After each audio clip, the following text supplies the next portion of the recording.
오늘은요, 에베소서 6장 5절부터 9절 말씀을 이제 기초로 해서 그리스도 안에서 대인 관계 이 부분에 대해서 말씀을 드리도록 하겠습니다.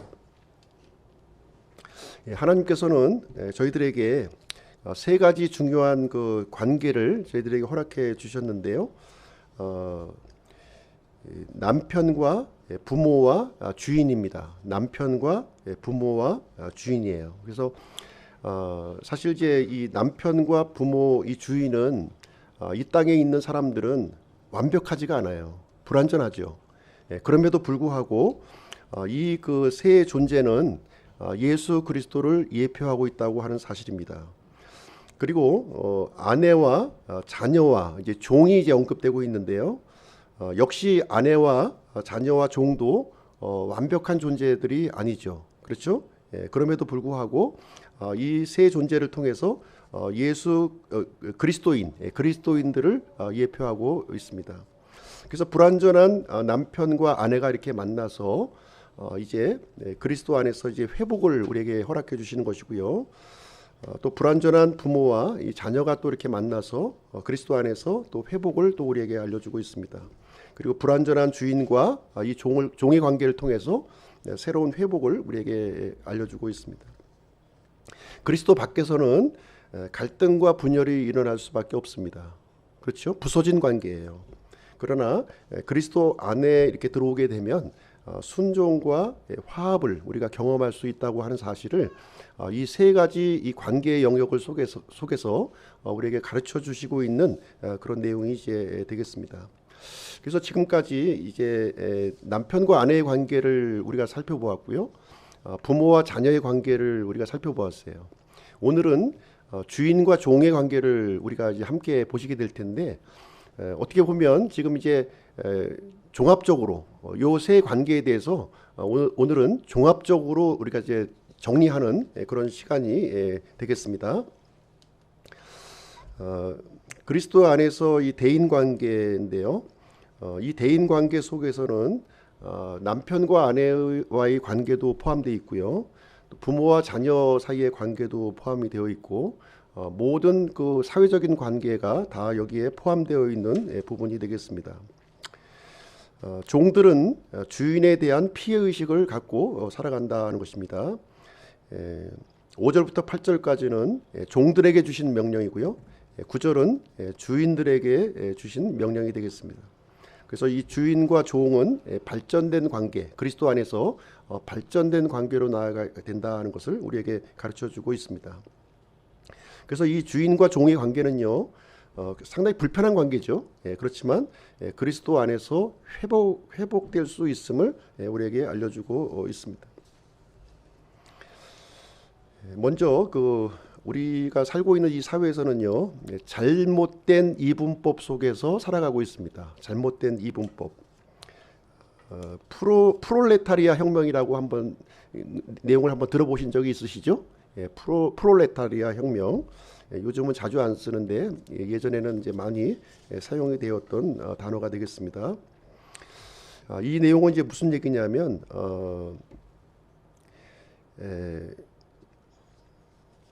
이 프롤레타리아라고 하는 이 뜻이 무산 계급을 얘기하고 있는 거예요. 무산 계급. 그러니까 좀 가난한 사람을 얘기합니다. 가난한 사람, 가진 것이 없는 사람들을 이제 프롤레타리아 이렇게 부르고 있고요. 반면에 부르주아라고 하는 단어도 들어보셨죠? 부르주아는 이 자본가 계급을 얘기하고 있는 거예요. 이제 이 프롤레타리아가 얘기하고 프롤레타리아 혁명이 의미하고 있는 것은 무엇이냐면 모든 사람들이 이렇게 그 평등한 사회를 이제 이뤄가는 거죠. 잘 사는 사람, 못 사는 사람 없이 평등한 사회를 건설해가는 과정, 이 투쟁을 프롤레타리아 혁명 내지는 프롤레타리아 투쟁 이렇게 부르고 있습니다. 그래서 우리가 살고 있는 이 세상을 계급 투쟁으로 보고 있는 거예요. 계급 투쟁으로 보고 있습니다. 그래서 가진 사람과 이 가지지 못한 사람 사이에 이런 그 투쟁하는 관계로 이제 우리에게 설명을 해주고 있는 것이죠. 그래서 프롤레타리아는 이제 노동자 계급을 얘기합니다. 이게 블루칼라죠, 블루칼라. 그래서 보호를 받아야 될 대상이라는 거예요. 이 노동자 계급은 보호를 받아야 될 대상이다. 그리고 이 노동자 계급은 선한 존재라는 거예요. 선한 착한 사람들이라는 거예요. 착한 사람들. 예. 그리고 자본가 계급으로 또 나누고 있는데요. 자본가 계급은 어떤 사람들이냐? 돈이 많은 사람들이에요. 돈이. 예. 고난을 많이 가지고 있는 사람들인데 이 사람들은 청산되어야 될 대상이라는 거예요. 예. 그러니까 사회의 암적 존재라는 거죠. 암적 존재. 그러니까 가지지 못한 사람은 아주 선한 사람이고 무언가 가지고 이렇게 기득권을 누리고 있는 사람들은 이 악한 존재, 암적인 존재이기 때문에 제거해서 없애버려야 된다 하는 내용이 프롤레타리아 혁명 속에 담겨져 있는 그런 내용이다. 이렇게 이해를 하시면 되겠습니다. 어떻게 생각하십니까? 이 부분에 대해서? 이 사회를 이렇게 양분해서 이렇게 바라보고 있는 이 관점에 대해서 어떻게 생각을 하고 있습니까? 성경은 이 부분에 대해서 어떻게 우리에게 답변을 주고 있는지 한번 이제 살펴보도록 하겠습니다.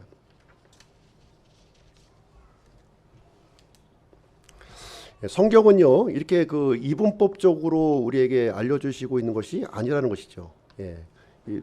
가지지 못한 사람은 착한 사람이고 가진 사람은 나쁜 사람이고 이렇게 성경을 가르치지 않는다는 거예요. 예. 이 가지지 못한 사람들이 왜 가지지 못했냐? 이 기득권자들이 이렇게 기득권자들 때문에 우리가 못 살게 되었다고 보는 거예요. 그렇기 때문에 이것은 계급 투쟁을 통해서 갖고 있는 사람들의 이 재산을 이렇게 빼앗아 가지고 가난한 사람들에게 나눠 주어 가지고 공평한 사회를 이제 이루어야 된다 하는 이런 그 사고를 이제 가지고 있습니다. 그래서 이런 그 생각을 가지고 있는 분들이 예상외로 많아요. 예상외로.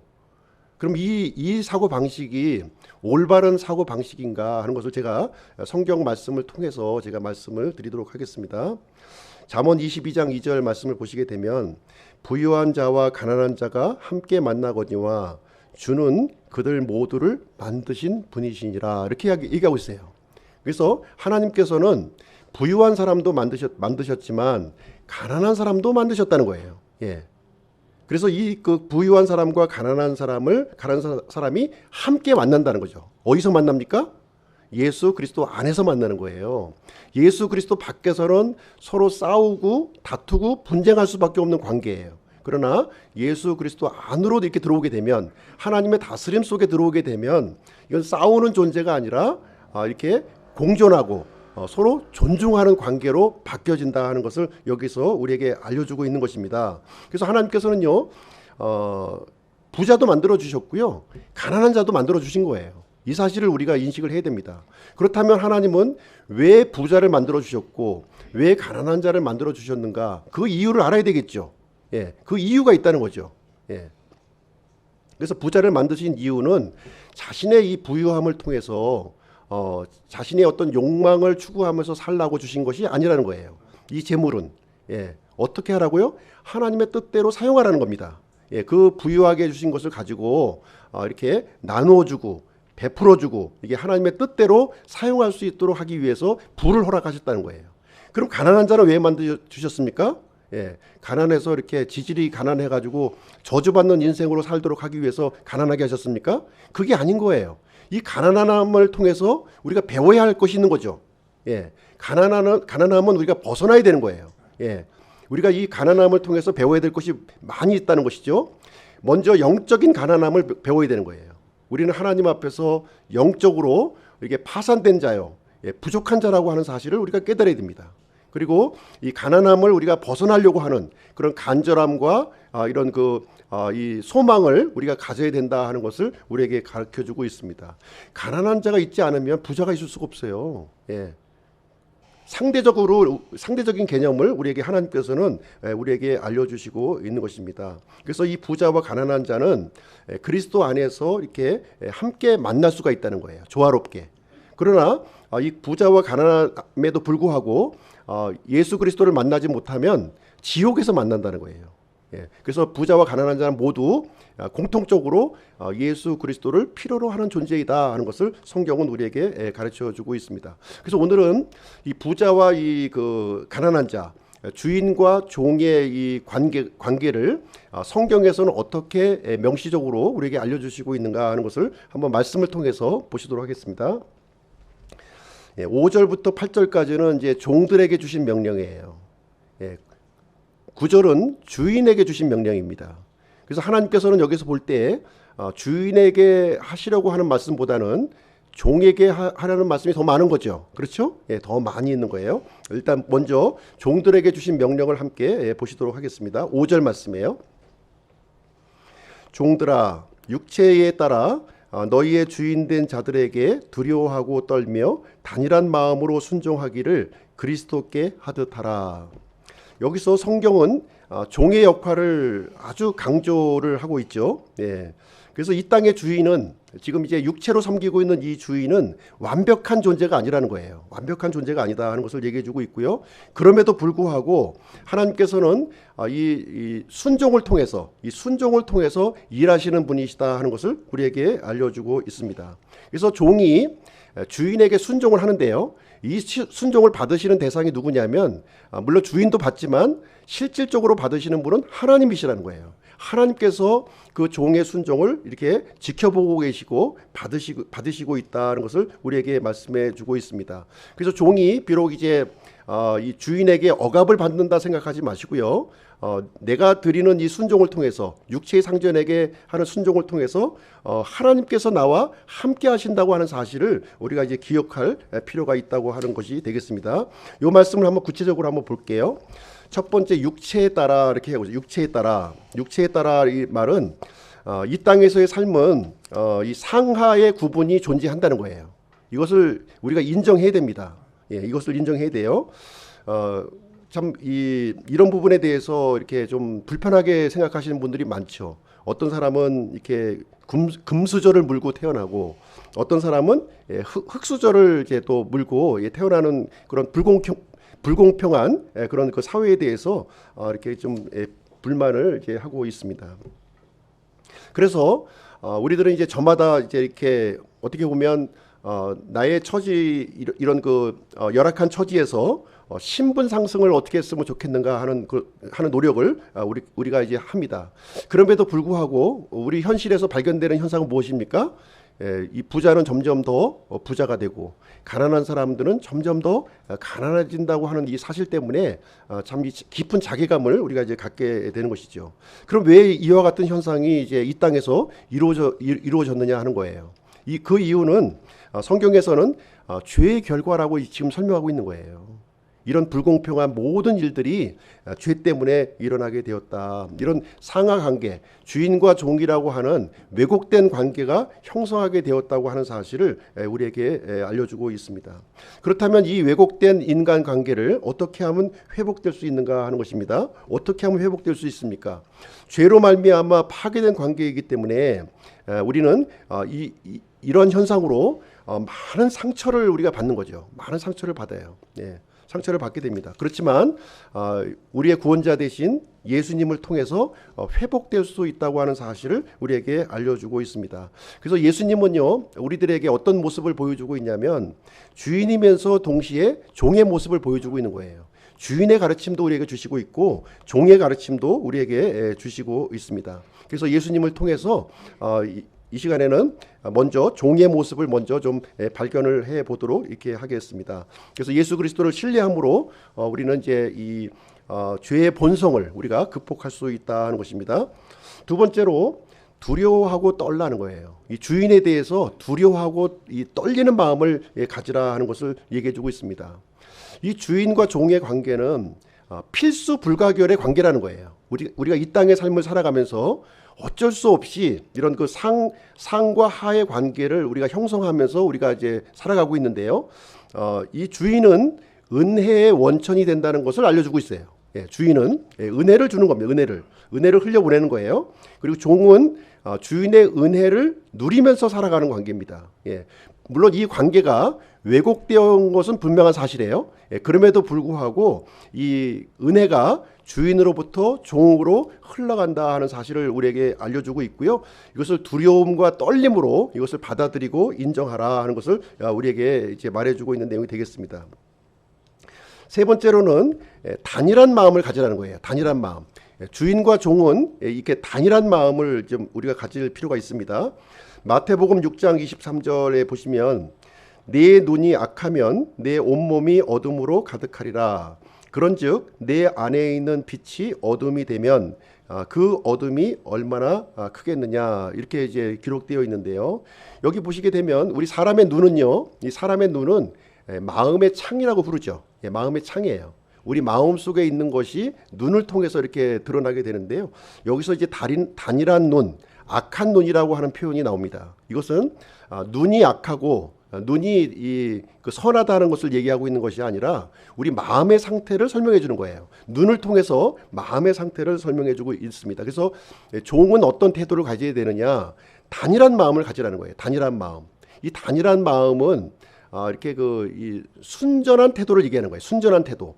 순전한 태도. 이 주인을 대할 때에는 순전한 태도, 이중적인 마음을 갖지 말라는 거죠. 이 더블 I, 그러니까 이중적인 마음을 눈으로 갖지 말고 단일한 마음으로 이렇게 태도를 가지라는 것이 되겠습니다. 그래서 중요한 것은 무엇이냐면 종의 입장에서는 종의 입장만 생각하시면 되는 거예요. 내가 선을 심으면 많은 선을 거두게 되는 것이고요. 내가 악을 심게 되면 또 많은 악을 이제 거두게 된다는 것을 인식할 필요가 있습니다. 그래서 이 성경에서는 우리에게 가르쳐주는 내용이 무엇이냐면 좋은 주인도 있고 나쁜 주인도 있어요. 그렇죠? 예, 아주 그 부드러운 주인도 있고 까다로운 주인도 있다는 거예요. 그럼에도 불구하고 우리 종이 가져야 될 태도는 무엇이냐? 베드로전서 2장 18절 말씀해 보시게 되면 까다로운 주인에게도 순종하라는 거예요. 예, 까다로운 주인에게도 이 순종하는 모습을 누가 보고 있다고요? 하나님께서 보고 계시다는 거예요. 이 순종을 단지 내가 이 주인에게, 악한 주인에게 굴복한다 생각하지 마시고 내 순종하는 모습을 하나님께서 지켜보고 있구나 하는 것을 우리가 좀 인식할 필요가 있다 하는 것을 여기서 말씀해 주고 있습니다. 그래서 네 번째로 여기서 이제 해주시는 말씀이 그리스도께 하듯 순종하라는 거예요. 그리스도께 하듯 순종하라. 이 골로새서 3장 22절도 이 에베소서와 이제 똑같은 말씀이 기록이 되어 있어요. 여기 보시게 되면 종들아 육체에 따라 너희의 주인이 된 자들에게 모든 일에서 순종하되 사람들을 기쁘게 하는 자들 같이 눈으로 섬기지 말고 오직 하나님을 두려워하여 단일한 마음으로 하라, 이렇게 얘기해 주고 있습니다. 이 합당한 그 종의 그 태도를 우리에게 좀 알려주고 있죠. 그래서 순종의 그 실질적인 받으시는 대상, 그분은 예수 그리스도시라는 거예요. 예수 그리스도를 보고 비록 그 주인이 불의하고 그 주인이 까다롭다 할지라도 순종의 자세를 이제 보이라 하는 것을 얘기해 주고 있습니다. 그 사람에게 순종하는 것이 아니라 그 사람의 위치를 보고 순종하는 거예요. 그 위치, 그 역할 때문에 우리가 순종하는 것을 얘기해 주고 있고요. 그 위치와 역할을 부여해 주신 분이 누구라고요? 예수님이 부여해 주셨기 때문에 예수님의 권위를 보고서 순종하라, 이렇게 얘기해 주고 있습니다. 여기 보시면 이제 그 무주인보다 불의한 주인이 낫다, 이렇게 얘기해 주고 있는데요. 불의한 주인이 잘못됐습니다. 잘못된 거예요. 그러나 주인이 아예 없다면 이 세상은 혼란과 무질서가 된다는 거예요. 한번 정부로 한번 보겠습니다. 정부. 악한 정부가 있어요. 악한 정부가 있는데 악한 정부는 무정부보다 낫다는 거예요. 무정부. 정부가 아예 없는 것보다는. 정부가 아예 없어 버리면 진짜 이 치안이 어지럽혀지는 거예요. 비록 악한 정부라 할지라도 그 악한 정부가 하는 역할, 하나님께서 부여해 주신 그 역할이 있다는 것을 우리에게 얘기해 주고 있습니다. 그래서 이제 여기서 한 가지, 그러면 이제 혼란이 많이 되실 거예요. 이 부분에 대해서 혼란되는 부분을 한번 정리를 한번 해보겠습니다. 6절 말씀인데요. 6절. 사람들을 기쁘게 하는 자들 같이 눈으로 섬기지 말고 그리스도의 종들로서 마음으로부터 하나님의 뜻을 행하여. 여기 보시게 되면 이제 악한 종도 있고 악한 주인도 있고요. 까다로운 주인도 있어요.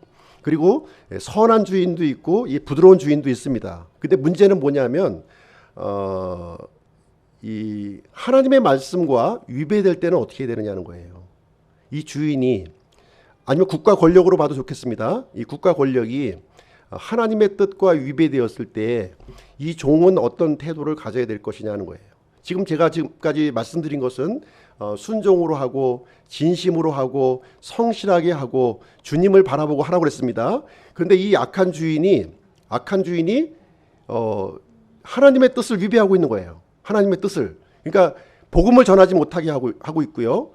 또 우리 믿는 사람들을 핍박하고 압제했을 때는 그럼 우리 그리스도인들은 어떤 태도를 가져야 되는 거예요? 하는 거예요. 그냥 아무 소리도 하지 말고 우리가 기도만 하고 이렇게 해야 되겠습니까?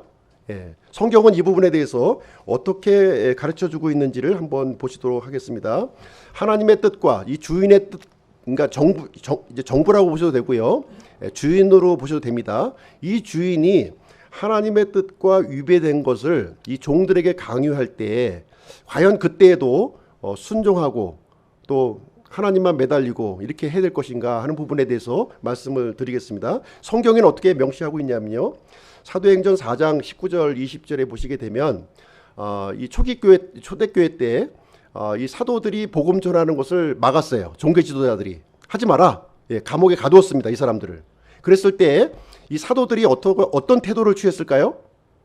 예, 정부가 우리를 이제 하지 말라고 하니까 하나님 말씀대로 순종하고 우리 기도만 하자 이렇게 했을까요? 예, 그렇게 하지 않았다는 거예요. 예, 그 하나님의 말씀에 위배된 내용을 이제 지시했을 때 이 베드로를 포함한 이 사도들은 그 부당한 지시에는 순종하지 않았다는 거예요. 비록 자신이 감옥에 갇힐지언정 그것을 각오하고 하나님의 뜻을 전하고 이렇게 그 종교 지도자들을 책망했다는 거예요. 예, 우리 그리스도인들은요 마땅히 주인에 대해서 정부에 대해서 순종을 해야 됩니다. 그러나 이 주인의 그 뜻과 이 정부의 뜻이 하나님의 뜻과 충돌했을 때는 어떻게 해야 되느냐? 그때는 하나님의 뜻을 선택해야 된다는 거예요. 그것을 가지고 이 육체의 주인에게는 하나님의 뜻을 전달할 의무를 우리가 갖고 있다는 겁니다. 또 잘못되었으면 그 부분에 대해서 책망을 해줘야 되는 거예요. 예, 그 부분을 성경은 우리에게 분명히 기본적인 자세는 순종입니다. 그러나 하나님의 뜻과 충돌됐을 때는 모든 불이익을 감수하고 나서라도 우리는 저항해야 되는 것이고 하나님의 바른 뜻을 전달해야 된다 하는 것을 우리에게 말씀해 주고 있습니다. 이 정치와 종교의 분리를 이제 우리가 말하고 있죠. 정치와 종교의 분리에 대해서도 잠깐 이제 말씀드리도록 하겠습니다. 이승만 대통령이 젊은 시절 때에 기독교 입국론을 주장했어요. 기독교 입국론을 예수님을 믿고 구원받고 나서 이 성경의 가치가 너무나도 소중하고 너무나도 귀한 거예요. 그러니까 이 가치가 국가를 세우는 기초가 되어야 된다 이렇게 주장한 거예요. 그렇죠? 그 기독교의 가치가 뭐였습니까? 믿음과 소망과 사랑과 자유인 거예요. 자유. 이 가치 위에서 국가를 세웠을 때 국가가 번성하고 하나님의 축복을 받을 수 있다고 하는 사실을 확신했기 때문에 기독교 입국론을 주장한 거예요. 그럼 이 기독교 입국론을 한번 보시게 되면 기독교를 국가 종교로 삼겠다는 것입니까?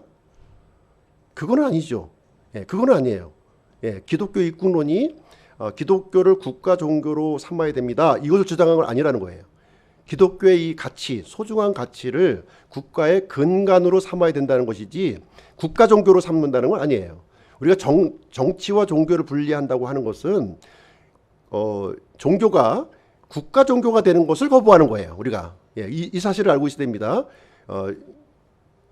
국가교회가 되는 것을 이제 거부하는 것이지 어떤 특정한 종교를 국가가 이것을 채택하고 그것을 이제 국가적으로 삼는 것은 우리가 거부하는 겁니다. 그러나 우리는 이 기독교의 이 가치, 소중한 가치는 우리가 이 어떤 그 침해를 받아서는 안 되는 것이고요.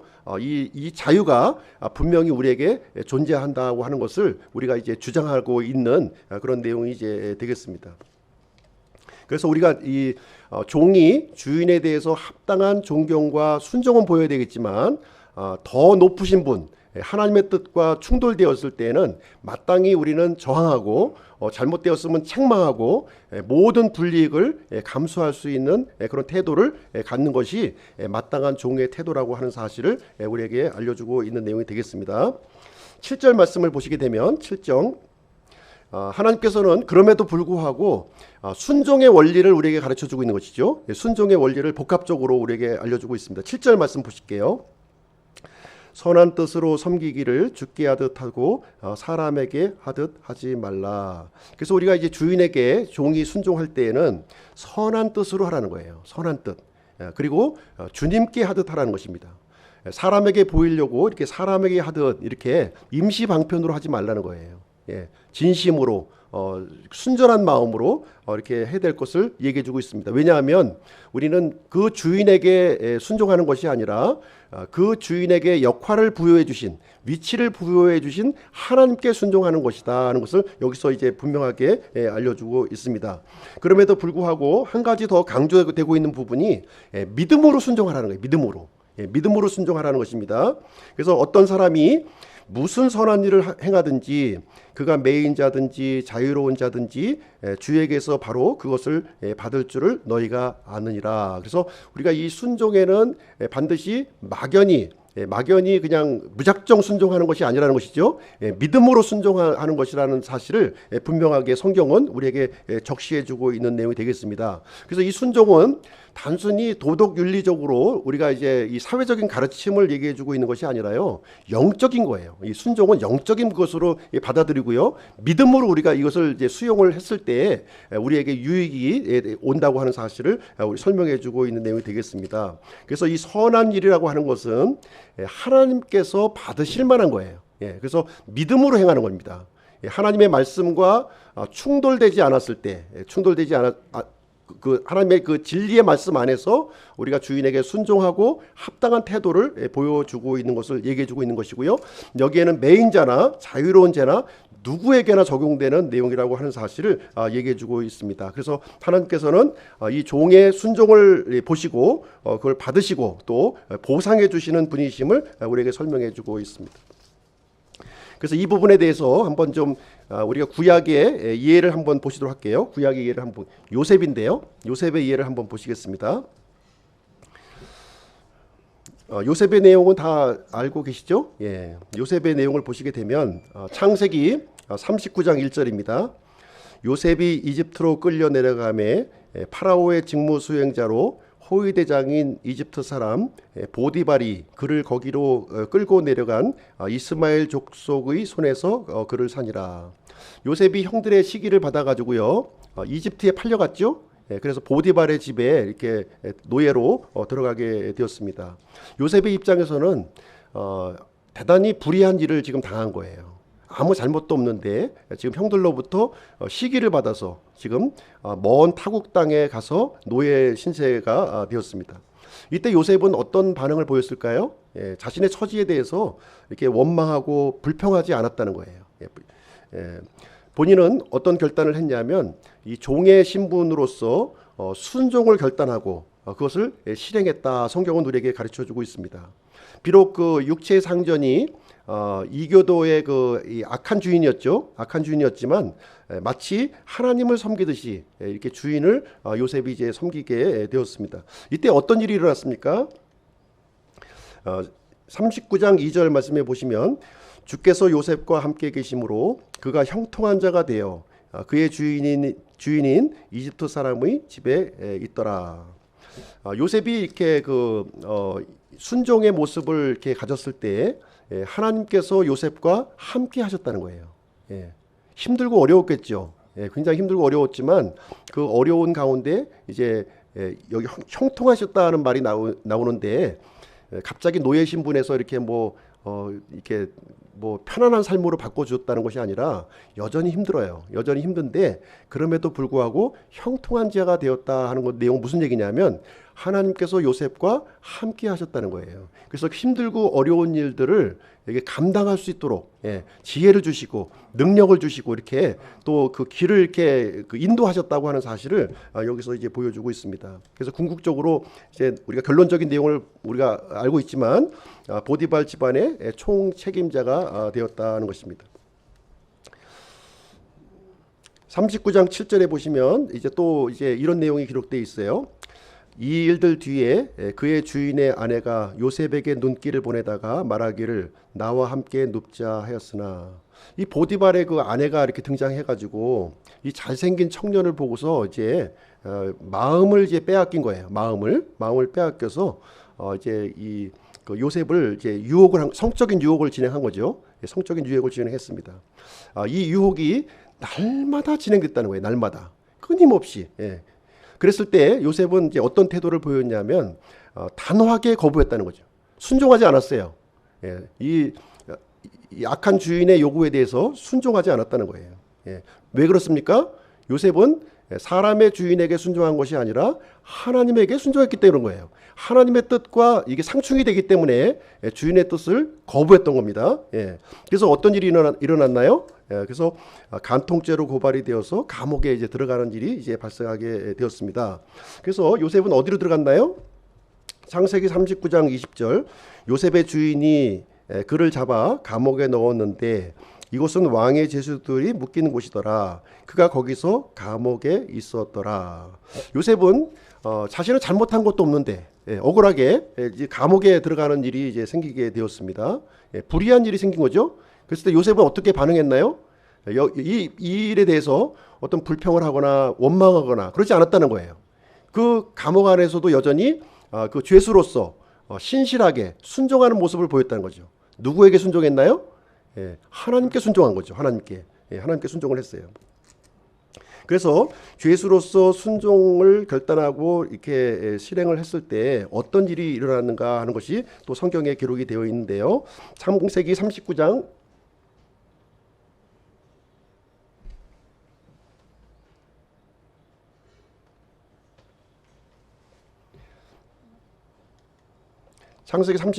23절에 보시게 되면 감옥의 간수는 그의 손 밑에 둔 것은 무엇이든 돌아보지 아니하였으니 이는 주께서 그와 함께 계셨기 때문이라. 주께서 그가 행한 일을 형통하게 하셨더라. 하나님께서 요셉의 삶을 형통하게 해주셨다는 거예요. 죄수의 신분을 벗어나게 한 것이 아니고요. 비록 죄수로 있지만 여전히 하나님께서 함께 하셔서 요셉에게 지혜를 주시고 능력을 주셨다, 이렇게 얘기를 해주고 있습니다. 그 요셉의 삶을 우리가 이제 되돌려 보시게 되면 아마도 이제 13살에 이제 노예로 잡혀왔잖아요, 그죠? 그리고 나중에 30세가 되어서 총리가 돼요.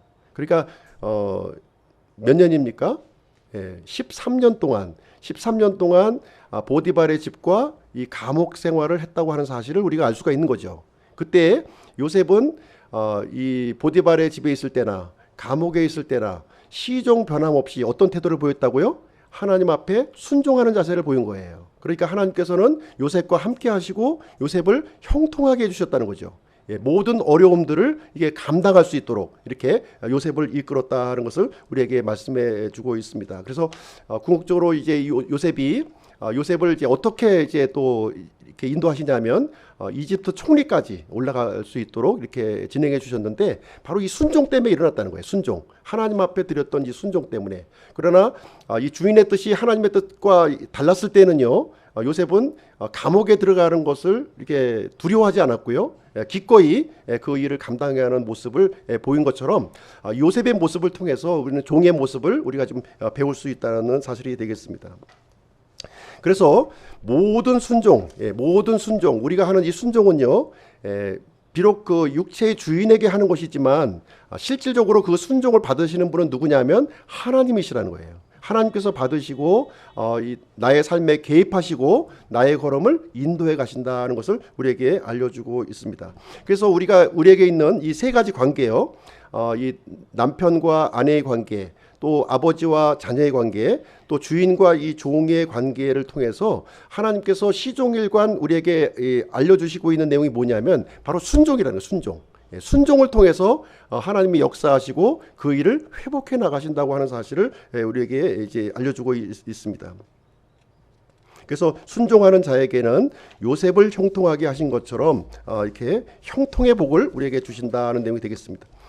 자, 그럼 이어서 주인에게 주신 명령 한번 볼게요. 9절 말씀인데요. 같이 한번 읽어보시겠습니다. 같이 한 목소리로 시작. 너희 주인들아 그들에게 같은 일들을 행하고 협박하는 일을 삼가라. 너희 주인도 하늘에 계시나니 그분께서 사람들의 외모를 중시하지 아니하시는 줄 너희가 아느니라. 이제 그 주인에게 이제 그 하시는 말씀이 이제 되겠는데요. 이 땅의 주인들에게 이제 하시는 첫 번째 말씀이 뭡니까? 이 주인도 역시 하나님 앞에서는 종이라는 거죠. 예, 하나님 앞에서는 역시 종이라는 사실을 다시 한번 환기를 시켜주고 있습니다.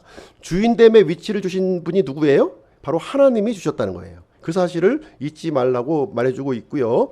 이 모든 일들을 하나님께서 주권적으로 우리에게 행사하고 있다고 하는 사실이 되겠습니다.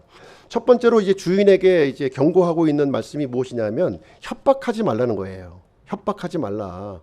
하나님께서도 이 주인을 협박하지 않는 것처럼 이 육체의 주인도 자신의 종에게는 절대로 협박하지 말라고 이렇게 얘기해주고 있습니다.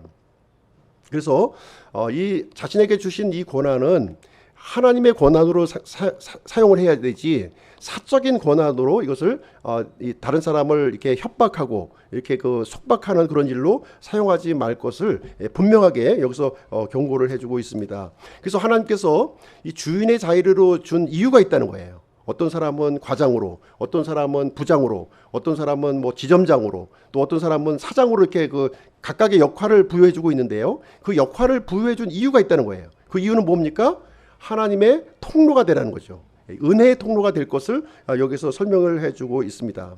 그럼에도 불구하고 우리 앞에 여러 이런 협박하는 주인들이 많이 있다는 거예요. 자신의 권한을 남용하고 이 낮은 사람들을 이렇게 부당하게 이렇게 대우하는 사람들이 많이 있죠. 그래서 성경의 예를 보시게 되면 칼로 이긴 사람은 칼로 이제 망한다고 하는 것이죠. 그래서 최고의 주인, 모든 주인의 주권자이신 하나님께서 협박하는 리더, 아주 악한 리더는 그 생명을 길게 하지 않으신다는 거예요.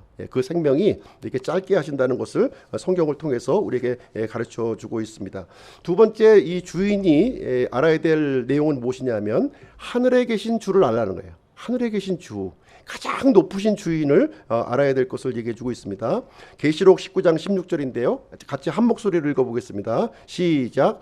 그분께는 그분의 옷과 넓적다리에 왕들의 왕, 주들의 주라고 기록된 한 이름이 있느니라.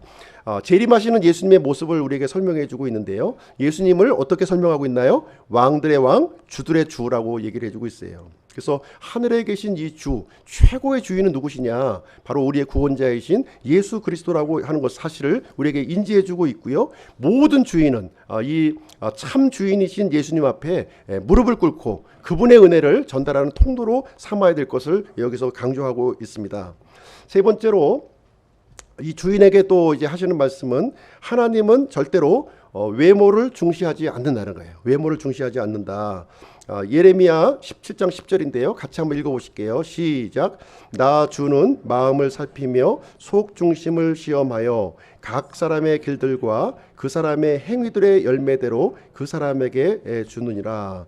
주인이 알아야 될 것 세 번째는 무엇이냐면 이 주인에게는 엄중한 심판이 있다는 거예요. 하나님의 엄중한 심판. 왜 그렇습니까? 많이 맡긴 사람에게는 많은 것을 이렇게 물으시고 적게 맡긴 사람에게는 적은 걸 물으신다는 거예요. 그래서 많은 것을 맡겨진 주인일수록 무엇을 알아야 되냐면 하나님의 심판이 엄중하게 나에게 있구나 하는 사실을 우리가 인식을 해야 되는 거예요. 예.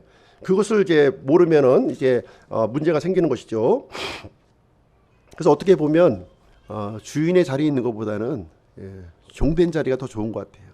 그래서 주인은 이렇게 저녁에 잘 때 다리를 못 펴고 자도 종은 비록 육체적으로 힘들지만 다리를 이렇게 쭉 펴고 이렇게 자는 모습을 우리는 이제 보게 됩니다. 주인이 결코 이렇게 화려하고 아름답지 있지만은 않다는 것이죠. 그렇죠? 하나님과의 관계를 생각했을 때는 더 엄중하고 이렇게 힘든 위치에 있다는 것을 분명하게 알 필요가 있다는 것이죠. 그래서 주인과 종의 관계는 발전된 관계로 나아가야 된다는 것입니다. 발전된 관계. 로마서 6장 16절 같이 한번 읽어보실게요. 시작. 너희 자신을 누구에게 종으로 내주어 순종하게 하면 너희가 순종하는 그 사람의 종이 되는 줄을 너희가 알지 못하느냐. 혹은 죄의 종으로 사망에 이르고 혹은 순종의 종으로 의에 이르느니라. 그래서 종이라고 하는 것은 이게 종에 대한 정의를 내려주고 있죠. 누구에게인가 이렇게 순종하는 사람의 종이 되는 거예요. 내가 죄에 순종한다면 죄의 종이 되는 것이고 의에 순종한다면 의의 종이 되는 것입니다. 그래서 예수님이 의의 종이라고 하는 사실을 여기서 이제 설명해 주고 있는 것이죠. 예수님은 순종하는 종이 되셨다는 거예요. 순종하는 종이 되어 주셨습니다. 그래서 예수님의 이 순종 때문에 최고의 주인이신 이분이 종이 되어 주셔서 그것도 순종의 본을 우리에게 보여주셔서 우리를 의로운 자리로 이렇게 이끌어 주셨다는 것을 우리에게 설명해 주고 있습니다. 두 번째로 예수님은 종의 모습을 보였을 뿐만 아니라 주인의 본도 보여주셨어요. 주인의 본인데요. 고린도후서 8장 9절입니다. 같이 한번 읽어보실게요. 시작. 우리 주 예수 그리스도의 은혜를 너희가 알거니와 그분께서 부요하셨으나 너희를 위해 가난하게 되심은 자신의 가난으로 말미암아 너희를 부요하게 하려 하심이라. 예수님은 최고의 부자시죠. 예수님만한 부자가 있습니까? 이 세상에. 그래서 예수님은 자신의 이 부요함을 어떻게 하셨다고요? 자기를 위해서 쓴 것이 아니라 이것을 가난하게 되셨다는 거예요. 우리를 위해서, 우리를 다른 사람을 부요하게 하기 위해서, 사람들을 부요하기 위해서 자신이 가난하게 되어 주셨다 이렇게 해주고 있습니다. 그래서 이 진정한 하나님의 은혜를 이렇게 흘려보내는 진정한 주인의 모습을 우리에게 이제 보여주신 거예요. 또 한 가지를 한번 더 보시게 되면 마가복음 10장 45절인데요. 한 목소리를 한번 같이 읽어보실게요. 시작. 사람의 아들은 섬김을 받으러 오지 아니하고 도리어 섬기며 자기 생명을 많은 사람의 대성물로 주려고 왔느니라. 그래서 예수님은 섬기는 종이 되어주셨다. 섬기는 종. 예수님은 이 땅에 오셨을 때 영광을 받고 섬김을 받으러 오신 것이 아니라는 것이죠. 섬기기 위해서, 사람들을 섬기기 위해서 이렇게 오셨고요. 자신의 이 생명을 많은 사람의 대성물로 내어주셨다 이렇게 얘기를 해주고 있어요. 그래서 이런 내용을, 이런 주인의 본과 이 종의 본을 우리에게 보여주시면서 우리 그리스도인들이 이런 모습을 닮아갈 것을 얘기해주고 있고요. 이런 모습을 통해서 이 주인과 종의 관계가 회복이 되고 또 남편과 아내의 관계가 회복이 되고 또 아버지와 부모와 자녀의 관계가 회복된다고 하는 사실을 우리에게 알려주고 있습니다. 우리가 여기서 한 가지 더 좀 살펴볼 내용은 무엇이냐면 이 땅에서는 계급사회죠. 근데 우리가 앞으로 갈 천국도 계급사회라는 거예요. 철저한 계급사회예요. 이 땅도 계급사회, 앞으로 갈 천국도 계급사회예요. 근데 분명한 차이점이 거기에 있습니다. 분명한 차이점이 무엇이냐면 이 땅에서는 어떤 사람이 그 주인이 됩니까? 어떤 사람이 주인이 돼요? 주인이 되는 사람들은 힘이 센 사람들, 부유한 사람들, 권력 있는 사람들이 이 땅의 주인이 되는 거예요. 주인이 돼. 그래서 이 땅의 삶은 지배하는 자와 지배받는 자, 이런 아주 불편한 관계 속에서 우리가 살아가게 됩니다. 그러나 앞으로 갈 이 천국은 어떤 모습이냐, 어떤 사람이 주인이 되느냐, 리더가 되느냐 하면은 섬기는 사람이 리더가 된다는 거예요. 섬기는 사람. 그렇죠? 그래서 자신을 겸손하게 낮추는 사람, 순종하는 사람, 베푸는 사람들이 리더가 되는 거예요. 높은 자리에 올라가요. 그러다 보니까 이 높은 사람과 낮은 사람이 어떤 관계가 이루어져요? 이렇게 불편한 관계가 아니라 조화롭고 평등한 관계가 이루어진다고 하는 사실을 우리에게 이제 보여주고 있습니다. 그래서 하나님께서 원하시는 관계가 이런 관계인 거예요. 힘센 자, 부유한 자, 권력자가 약한 사람을 압제하는 그런 관계가 아니라 진짜 이 겸손한 사람, 순종하는 사람, 베푸는 사람들이 높은 자리에 올라가서 이렇게 하나님의 은혜를 이렇게 흘려보내는 이런 조화와 균형의 관계를 우리에게 설명해주고 있는 그런 내용이 이제 되겠습니다. 자, 그럼 오늘 이제 결론을 좀 내리겠습니다. 좀 빠르게 좀 진행을 해왔는데요. 에베소서 5장 21절. 이 세 영역의 관계에서 핵심적인 말씀이 뭐냐? 에베소서 5장 21절이에요. 에베소서 5장 21절. 하나님을 두려워하는 가운데 서로에게 복종하라는 것입니다. 그래서 우리 현재의 관계는 어떤 관계입니까? 남편과 아내의 관계를 보면 남편이 우월적인 지위를 가지고 아내를 압제하고 속박하고 하는 그런 깨어진 관계를 보여주고 있죠. 그렇죠? 부모와 자녀의 관계도 마찬가지입니다. 부모의 우월적인 지위를 가지고 자녀를 괴롭히고 학대하는 이런 깨어진 그 관계를 보여주고 있어요. 주인과 종의 관계도 마찬가지죠. 주인의 우월적인 지위를 가지고 이 종들을 이렇게 불편하게 해주는 그런 관계를 가지고 있습니다.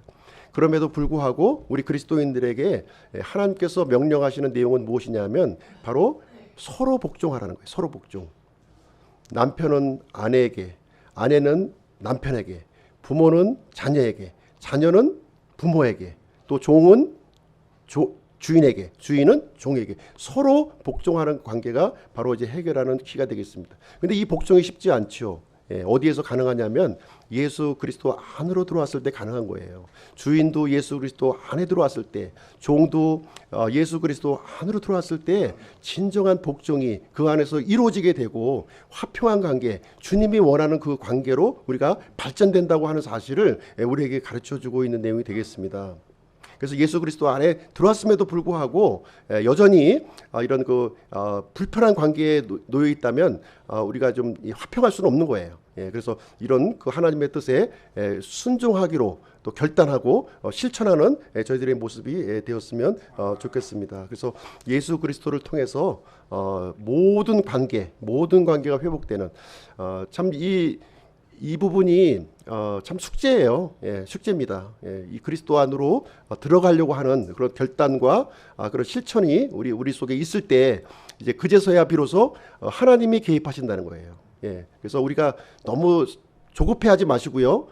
너무 이렇게 힘들어하지 마시고요. 하나님이 개입하실 수 있는 개입하실 여지를 만들어 드려야 돼요.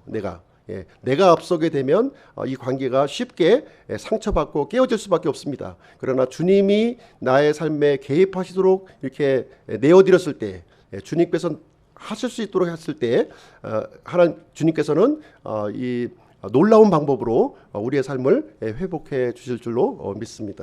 그래서 오늘은 그리스도 안에서 대인 관계라는 제목을 가지고 오늘 이제 본문의 말씀을 전해 드렸습니다. 잠시 기도하고 마치도록 하겠습니다.